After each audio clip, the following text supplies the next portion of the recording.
Hello South Haven teachers. Today I'm going to show you a trick you can use if your PowerPoint presentations aren't opening on your computer.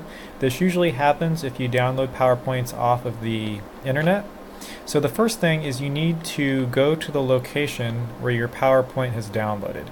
If you're downloading right from your web browser, you can do this by clicking on the up arrow and going to Show in Folder. That'll open up the folder that'll have the PowerPoint that you downloaded.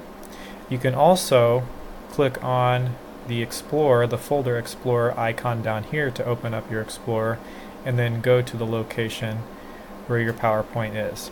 So once you've found your PowerPoint, if you right-click on it and then click on Properties, you'll see this area that says Security.